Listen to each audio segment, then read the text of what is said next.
پاکستان ایک ایسا ملک ہے جہاں کسی شہر گاؤں دیہات میں اچھا سکول کالج اور ہسپتال ہو نہ ہو مگر دربار اور مزار ضرور ہوگا۔ مزارات اور دربار سدا بہار کاروبار ہے۔ سٹیل ملز سے لے کر پی آئی اے تک، ریلوے سے لے کر پی ٹی وی تک ہر ادارہ خسارے میں چلتا رہا، مگر مجال ہے جو کبھی مزارات کا بزنس ماند پڑا ہو۔ اس بزنس کو زوال نہیں ہے۔ پنجاب کے بعد سب سے زیادہ مزارات آزاد کشمیر میں ہیں۔ صرف کشمیر کے درباروں اور مزارات کی سالانہ انکم 159.809 ملین روپے ہیں۔ لاہور کے معروف دربار میں صرف جوتے رکھنے کا ٹھیکہ 2 کروڑ روپے پر ہوتا ہے، جبکہ اس ایک دربار کی 25 کروڑ 97 لاکھ 1,569 روپے ریکارڈ انکم ہوئی۔ مزار پیر مکی سالانہ انکم 48 لاکھ روپے، میاں میر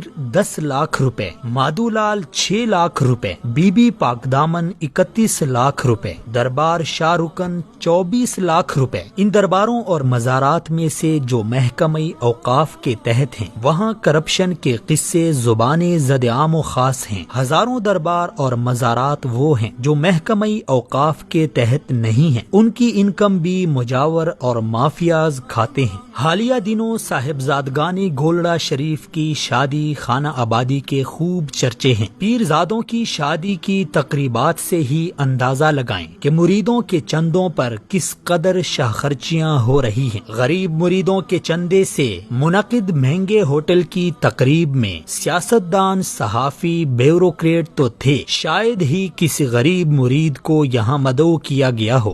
ہم کو تو میسر نہیں مٹی کا دیا بھی، گھر پیر کا بجلی کے چراغوں سے ہے روشن۔ سال گزشتہ راول پنڈی کے ایک پیر صاحب کے بیٹے کی شادی میں محتاط اندازے کے مطابق 1 ارب روپے کی فضول خرچی کر دی گئی۔ موصوف کے اسلام آباد کے پوش علاقے میں کئی بنگلے، کئی پیٹرول پمپ اور کئی شادی حال ہیں، اور یہ سب اساسے گدی نشینی کی دین ہیں۔ مریدوں کے خون پسینے کی کمائی سے کھڑا کیا بزنس ہے۔ مستزاد یہ کہ ان درباروں میں وہ شرمناک کام ہو رہے ہیں جس سے انسانیت کا سر شرم سے جھک جاتا ہے۔ انہی درباروں میں بیٹھے جعلی پیر مذہب کی بدنامی اور شرمندگی کا باعث بن جاتے ہیں۔ کچھ عرصہ پہلے نیو ٹی وی کے پروگرام پکار میں انہی درباروں میں سے ایک دربار کے مجاور کرنٹ بابا نے انکشاف کیا کہ وہ اب تک 700 بے اولاد خواتین کے ساتھ ریپ کر چکا ہے۔ ان میں سے ایک 10 سالہ معصوم بچی بھی شامل تھی جسے 2 بار اس درندے نے اپنی ہوس کا نشانہ بنا ڈالا۔ کرنٹ بابا اپنے استاد کا نام سرکٹ بابا بتاتا ہے۔ شاگرد کے شکار کا یہ حال ہے تو استاد کا آپ خود اندازہ لگائیں۔ یہ سب خواتین ان جاہل پیروں اور عاملوں کے پاس